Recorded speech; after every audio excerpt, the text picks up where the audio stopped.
Hi guys, നമുക്കിന്ന് ഒരു ഉരുളക്കിഴങ്ങ് പെരട്ടുണ്ടാക്കാം. എങ്ങനെയാണെന്ന് ചോദിച്ചാൽ, നമ്മളിപ്പോൾ ഉരുളക്കിഴങ്ങ് എല്ലാവരും മെഴുക്ക് പുരട്ടി വെക്കും, തോരൻ വെക്കും, ഉരുളക്കിഴങ്ങ് മസാല വെക്കും, എല്ലാം ചെയ്യും. നമുക്കിതൊരു പെരട്ടുണ്ടാക്കാം. അതിന് വേണ്ടിയിട്ട് ഞാൻ 3 വലിയ ഉരുളക്കിഴങ്ങ് എടുത്തിട്ടുണ്ട്, 2 സവാള എടുത്തിട്ടുണ്ട്.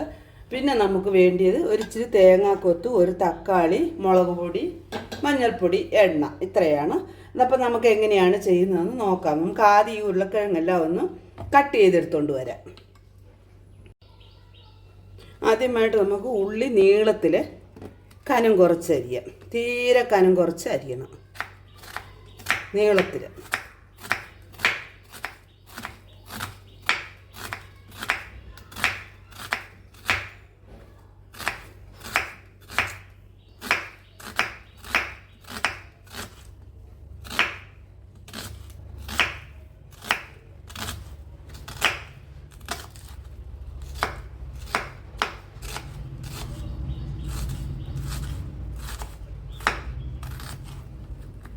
ഇതേമാതിരി നീളത്തിൽ കനം കുറച്ച് എല്ലാ ഉള്ളിയും നമുക്ക് അരിഞ്ഞെടുത്തുകൊണ്ട് വരാം.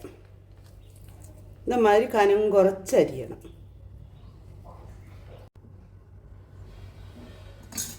അടുത്തതായിട്ട് നമ്മുടെ ഉരുളക്കിഴങ്ങ് നമുക്കൊന്ന് അരിഞ്ഞെടുക്കാം. അതങ്ങ് ഒത്തിരി അങ്ങ് ചെറുതാകരുത്, ഒത്തിരി അങ്ങ് വലുതുമാകരുത്. നമുക്ക് ഈ രീതിയിലൊന്ന് അരിഞ്ഞെടുക്കാം, ചതുരത്തിൽ.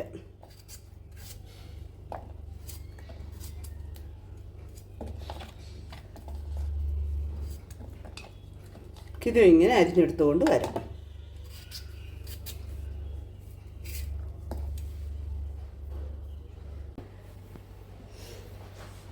അങ്ങനെ നമ്മുടെ ഉരുളക്കിഴങ്ങും എല്ലാം ഇവിടെ അരിഞ്ഞെടുത്തിട്ടുണ്ട്.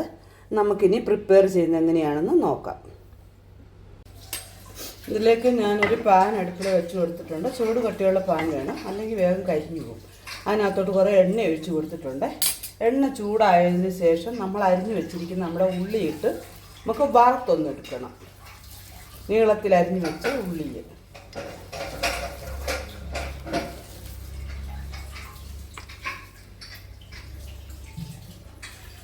ഇവിടെ എണ്ണ മൂത്തിട്ടുണ്ട്, എണ്ണ ചൂടായിട്ടുണ്ട്. നമുക്ക് ഉള്ളി ഇട്ട് കൊടുക്കാം.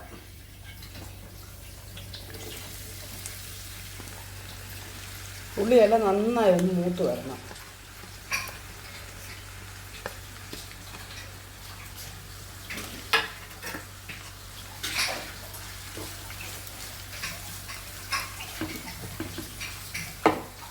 ഇതിന് ഉപ്പൊന്നും ഇടേണ്ട ആവശ്യമില്ല.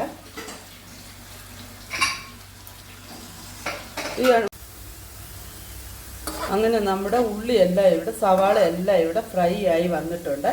നമുക്കിതൊരു പാത്രത്തിലേക്ക് കോരി മാറ്റാമേ.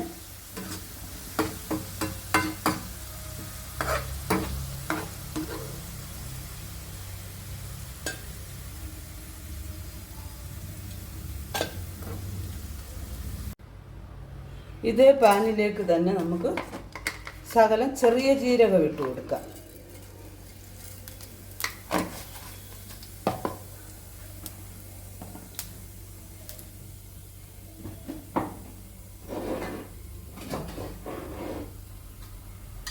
ശകലം പെരിഞ്ജീരകവും രണ്ടും ഇടണം.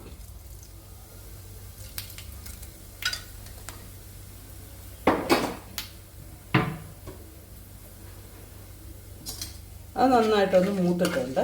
ഇതിനകത്തോട്ട് നമുക്ക് നമ്മൾ അരിഞ്ഞു വെച്ചിരിക്കുന്ന ഉരുളക്കിഴങ്ങും നമ്മുടെ തേങ്ങ, അത് ചെറുതായി ഞാൻ അരിഞ്ഞിട്ടുണ്ട്, തേങ്ങയും ഇതും കൂടെ നമുക്ക് ഇതിനകത്തോട്ട് ചേർത്ത് കൊടുക്കാം.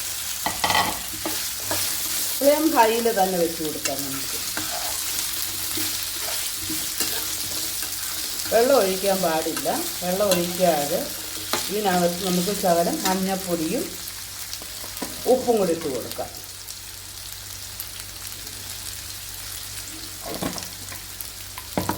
ആവശ്യത്തിന് ഉപ്പും കൂടെ. ഉപ്പ് ഞാനിപ്പോൾ ഇച്ചിരി കുറച്ചേ ഇടുന്നുള്ളൂ, പിന്നെ വേണമെങ്കിൽ നമുക്ക് ചേർത്ത് കൊടുക്കാം. ഇനി ഇത് നമുക്ക് നന്നായിട്ടൊന്ന് ഇളക്കിയിട്ട് അടച്ച് വെച്ചൊന്ന് വേവിക്കാം.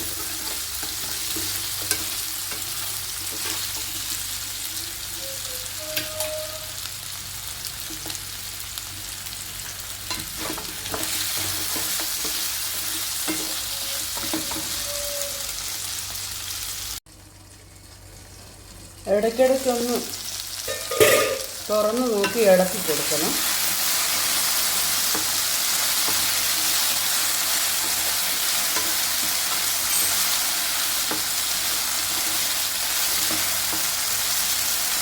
ഇതിനകത്ത് തന്നെ കിടന്ന് വേകണം.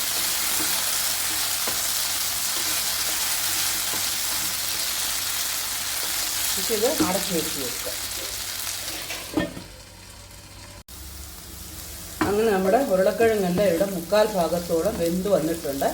ഇപ്പം നമ്മൾ എന്ത് ചെയ്യണമെന്ന് ചോദിച്ചാൽ, നമ്മൾ അരിഞ്ഞ് വെച്ചിരിക്കുന്ന ഒരു തക്കാളി അത് ഇതിനകത്തോട്ട് ചേർത്ത് കൊടുക്കണം. നമ്മൾ ഒരു തക്കാളി എടുത്തായിരുന്നല്ലോ, അത് ചെറുതായി അരിഞ്ഞ് വെച്ചായിരുന്നു. ആ തക്കാളിയും കൂടെ നമ്മൾ ഇതിനകത്തോട്ട് ചേർത്ത് കൊടുക്കണം.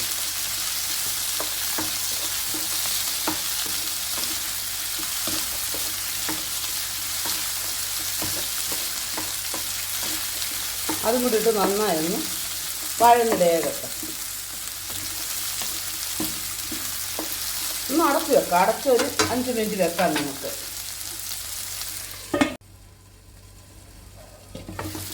നമുക്കൊന്ന് തുറന്ന് നോക്കാം എന്തായിരുന്നു.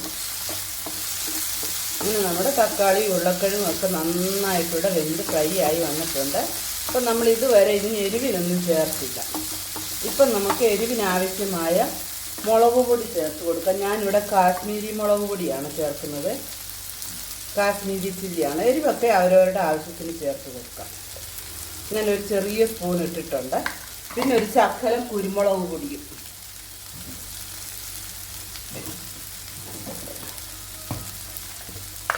ശകലം കുരുമുളക് പൊടിയും മതി. ഇങ്ങോട്ട് നമുക്ക് നന്നായി ഒന്ന് ഇളക്കി ആ പച്ച മണമൊക്കെ ഒന്ന് പോകുന്നിടം വരെ ഒന്ന് ഫ്രൈ ചെയ്തെടുക്കണം.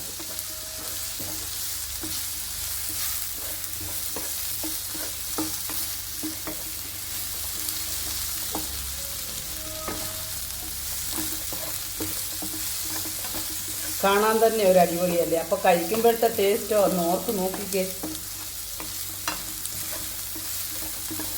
കൂട്ടുകാരെ, വീഡിയോ കണ്ടുകൊണ്ടിരിക്കുന്ന സമയം എൻ്റെ ചാനൽ സബ്സ്ക്രൈബ് ചെയ്തിട്ടില്ല എന്നുണ്ടെങ്കിൽ ഒന്ന് സബ്സ്ക്രൈബ് ചെയ്യുക, ഒന്ന് സപ്പോർട്ട് ചെയ്യുക നല്ല രീതിയിൽ, മറക്കരുത്.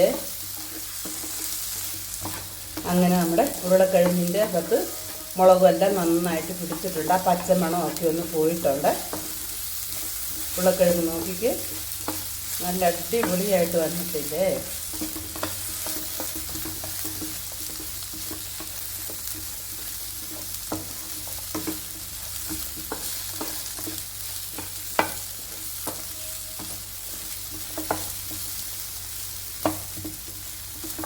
ഇനി നമ്മൾ എന്ത് ചെയ്യണമെന്ന് ചോദിച്ചാൽ, നമ്മൾ വറുത്ത് വെച്ചിരിക്കുന്ന നമ്മുടെ ഉള്ളി, സവാള, അത് നമുക്കിതിനകത്തോട്ട് ചേർത്ത് കൊടുക്കാം. മുഴുവനായിട്ടങ്ങ് ചേർത്ത് കൊടുക്കാം. അത് നന്നായിട്ടൊന്നുകൂടി ഇളക്കണം.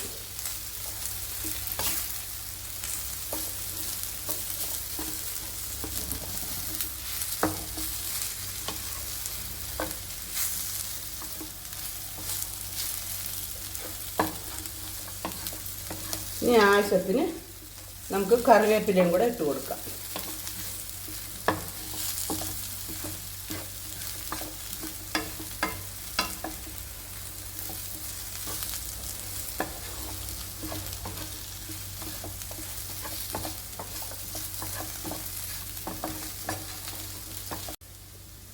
ശകലേറെ കറിവേപ്പില ചേർക്കുന്നത് നല്ലതാണ്. ഞാൻ ഇച്ചിരി ഏറെ കറിവേപ്പില ചേർത്തിട്ടുണ്ട്. ഇത്രയേ ഉള്ളൂ. നമ്മുടെ ഉരുളക്കിഴങ്ങ് പെരിയാളൻ ഇവിടെ റെഡി ആയിട്ടുണ്ട്.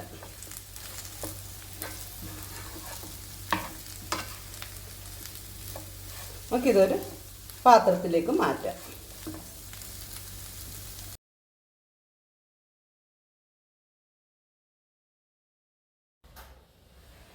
ഗൈസ്, അങ്ങനെ നമ്മുടെ ഉരുളക്കിഴങ്ങ് പെരട്ട് ഇവിടെ റെഡി ആയിട്ടുണ്ട്. എല്ലാവരും ഒന്ന് ചെയ്ത് നോക്കുക. റെസിപ്പി ഇഷ്ടമായ ലൈക്ക് ചെയ്യുക, ഷെയർ ചെയ്യുക, സബ്സ്ക്രൈബ് ചെയ്യുക, എന്നെ ഒന്ന് സപ്പോർട്ട് ചെയ്യുക.